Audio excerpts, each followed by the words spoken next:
Okay, ganda naman nung pechay nila. Lodi, mga ilang kilo kaya ito.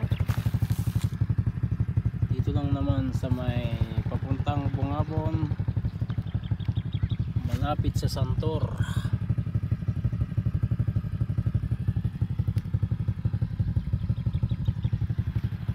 Mga 2 kilo or mga 2 kilo mga lodi.